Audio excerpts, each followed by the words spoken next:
here is the man of the hour. Before I introduce Tom DeWeese, I just want to let you know he is one of the nation's leading advocates of individual liberty, free enterprise, private property rights, personal privacy, back to basics education, and American sovereignty and independence. He has been a resident of Virginia since 1982, but he is a native of Ohio. He's been a candidate for the Ohio legislature, served as an editor of 2 newspapers, and has owned several businesses since the age of 23.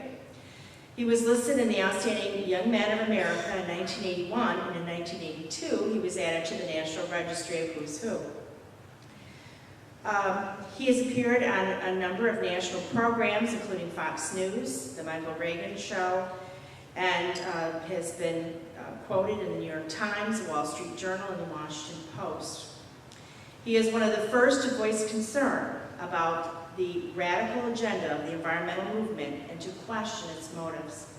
Since 1992, he has been sounding the alarm against the United Nations Agenda 21 and its policy of sustainable development as a threat to private property rights, free markets, American sovereignty, and independence.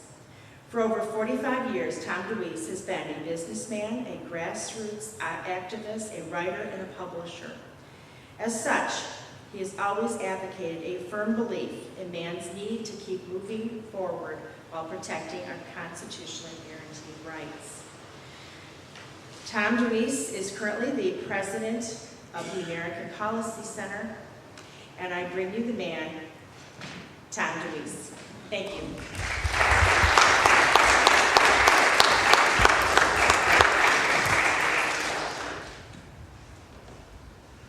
Thank you.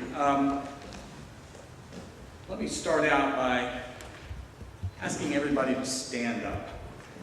You're blessed with cushions on the pews, but I know it's hard to sit there, and I need you to be alive and awake because I have a massive amount of information to convey to you tonight, and I need you to be awake. So everybody just kind of wave your arms in the air and say goodbye, Governor Cuomo. Okay, thank you. I want to tell you I'm very excited to be here. The event we had last night, I've got another event tomorrow. And the reason I'm excited is because meetings like this are taking place all over the country. We started fighting Agenda 21 in 1992. I actually started fighting it before then, before it actually existed. We've been trying to sound the alarm for a good number of years. And for a very long time, our warnings were falling on deaf ears. People weren't feeling it. They didn't feel the effect of it. Ranchers and timber people and mining people in the West did, and that's where we spent most of our time, but it wasn't in the cities. That has changed in the last 4 or 5 years. And meetings like this are taking place by the hundreds across the country.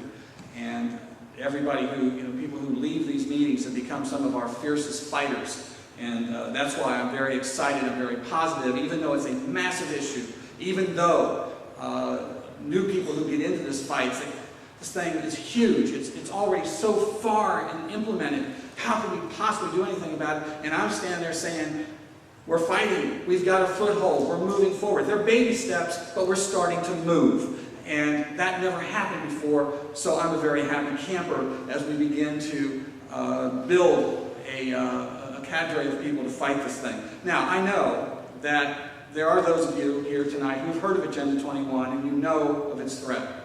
And there, of course, are people here who don't know anything about it but want to learn. And I'm sure there's somebody here who's sitting there with their arms folded in front of them, at least mentally, and they're saying, this guy is a crazy conspiracy kook, and disbelieving what we're saying. So let me get that 1,000-pound gorilla out of the way right now, that Agenda 21 is a conspiracy theory. Now, the Southern Poverty Law Center, which has done 4 separate attacks on me and dubbed me a domestic terrorist because I believe in the Constitution, their latest report that they put out on me said this, quote, Agenda 21 is not a treaty.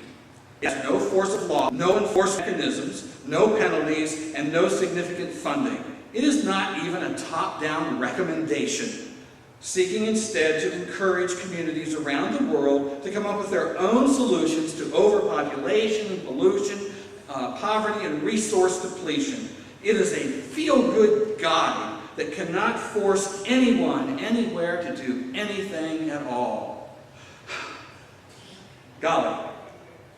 Because I'm wondering, when they put this together, there were 50,000 delegates there. There were 179 heads of state. There were bureaucrats. There were diplomats. There were all kinds of organizations that converged on Rio de Janeiro.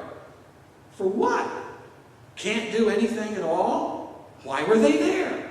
I keep wondering. And today, if you go to your local government in a meeting, one of the public meetings, to ask questions, and you mention Agenda 21, your local planners, non-governmental organizations, and elected officials will give you the same eye roll of disgust. Everything you say about Agenda 21, claiming that their plans are all local. But you know, isn't it interesting to note that until the mid-2000s, no one was saying Agenda 21 was a right-wing fringe fantasy. They weren't saying that. As I said, 150,000 delegates in 1992. They all came together, and what did they say about Agenda 21? They said it is a comprehensive blueprint for reorganizing human society. Now, obviously, all 50,000 of them thought that this is pretty serious stuff. And then Nancy Pelosi introduced the idea into U.S. Congress that fall, the resolution.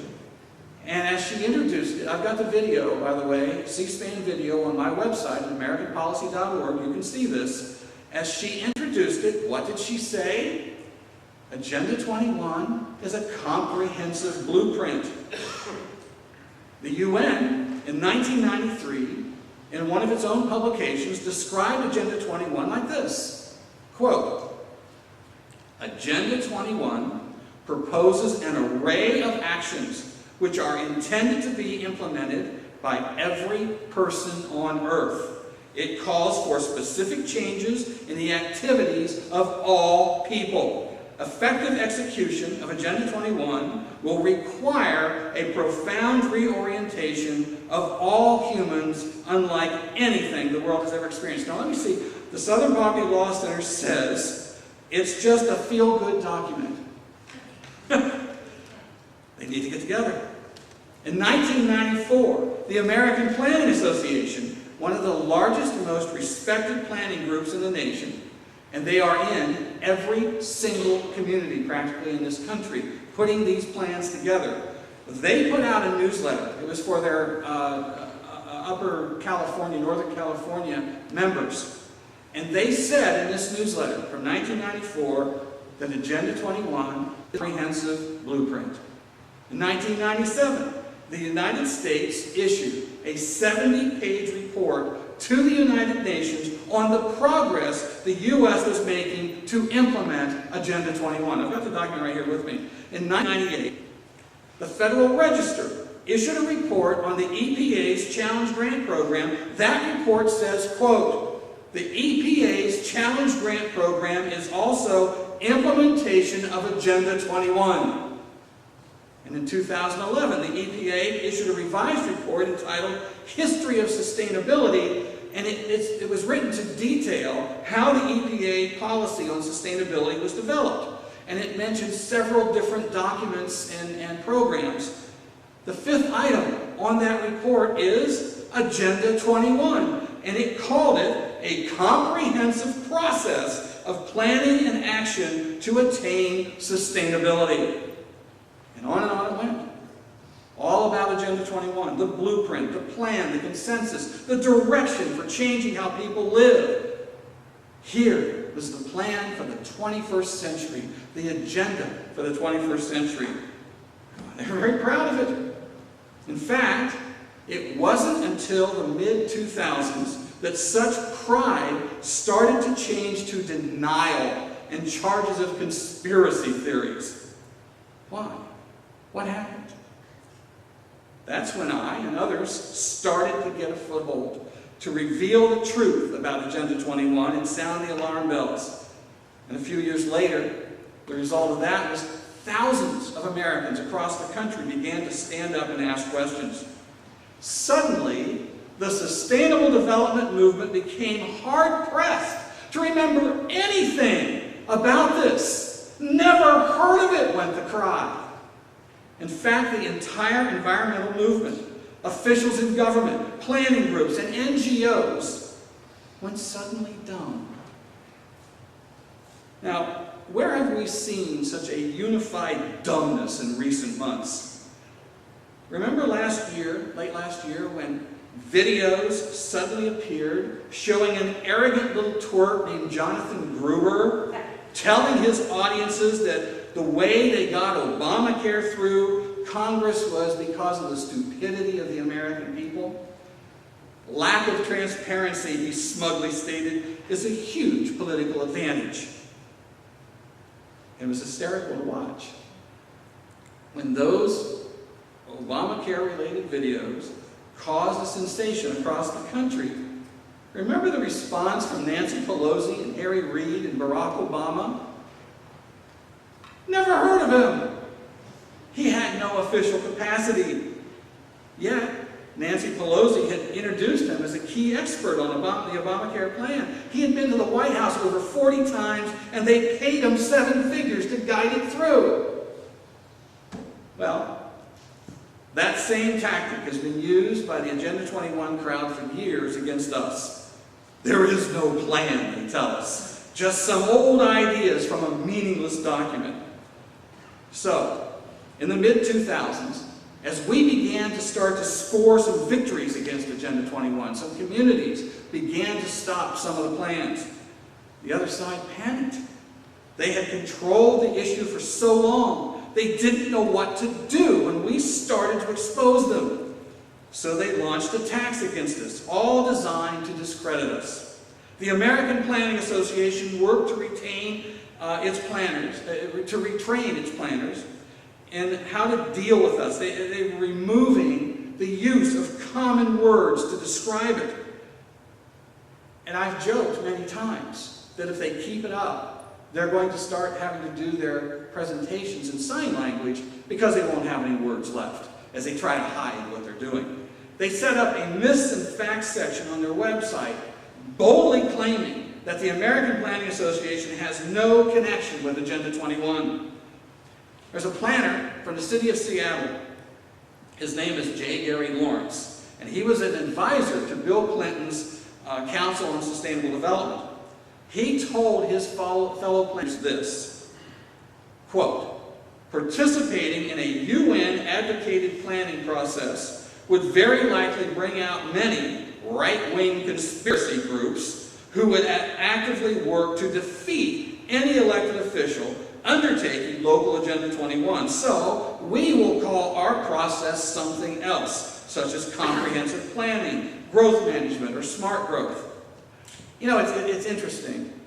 When I have something that I'm promoting, when I believe in something, I put a plan together, no matter what, no matter how much criticism I get for it, I believe in it because I put it together. Unless they can prove to me that it is wrong, and then that, you know, it's subject to change it. But I believe in it. That's why I did it. All these people, 50,000 delegates, heads of state, world leaders, all come together with this, and as soon as we start saying, you know what this means? You know what this is about? Never heard of it. What are you talking about? They don't believe in what they're doing. They have to use deceit and lies and accusations. So they have. And if you look into your local planning documents here at home, those words from J. Gary Lawrence, smart growth, comprehensive development, these kind of words are what you'll find. You will not find the words Agenda 21. And in the most recent SPLC attack, it scolds local officials for paying any attention to people like me.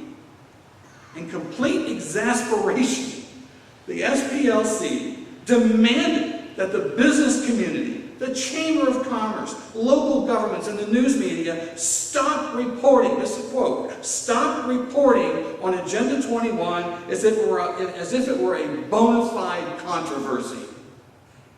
Never heard of it. Further, the Southern Poverty Law Center went on to demand that communities, quote, need to be return to or start to develop such plans in tandem with responsible groups like the American Planning Association. In other words, they're saying is, stop questioning these plans and just shut up and do it.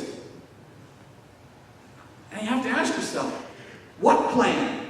What are they talking about? Didn't they just tell us there was no plan? So what are they so up in arms about? Without a plan, need just do.